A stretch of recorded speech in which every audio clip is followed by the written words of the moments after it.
হুম, তুই আমারে চিনিস না? হুম। আপনি আমারে মারছেন, আমি আমার বড় ভাইরে ফোন দিতেছি। তোর বড় ভাই? দে ফোন দে, দেখি আমার কি করে। ওই মেয়ে, আপনি কে? আপনি নাকি আমার ছোট ভাইকে চর মেরেছেন?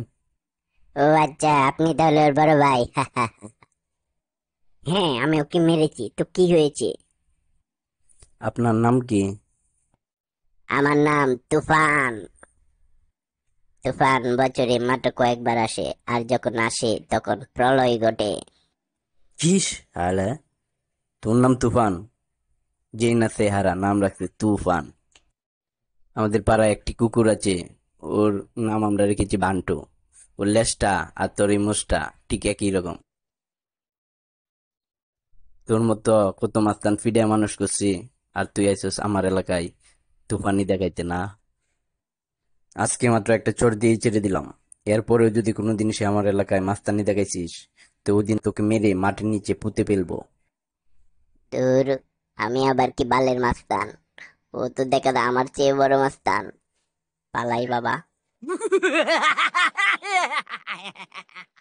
এই বেটা, তোর নাম কি?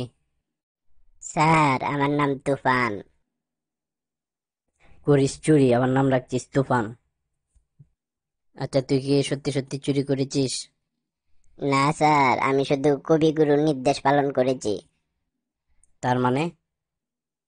গতকাল মাঝরাতে একটা গান ভেসে এলো, আজ জ্যোৎস্না রাতে সবাই গেছে বনে।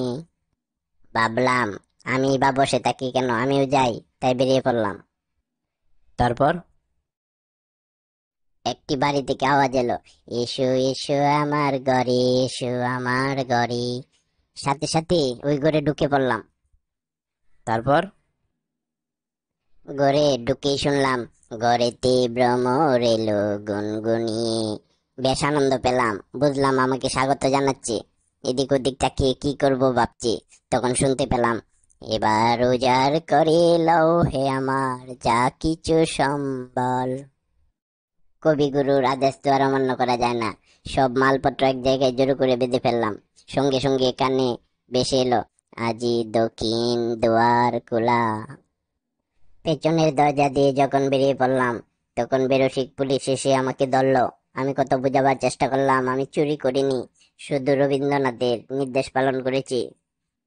ওরা বোধ হয় রবীন্দ্রনাথের নামই শুনেনি, সোজা আপনার কাছে ধরে নিয়ে এসেছে। ঠিক আছে, তোমাকে 3 বছরের কারাদণ্ড দিলাম। এই বিষয়ে কি তোমার রবীন্দ্রনাথ কিছু বলেছেন? এ পথে আমি যে গেছি বারে বার, বলিনি তো একদিনও। আচ্ছা, জেলে যখন থাকবে তখন তুমি রবীন্দ্রনাথকে কি বলবে? ভেঙ্গে মোর ঘরের চাবি, নিয়ে যাবি কে আমারে?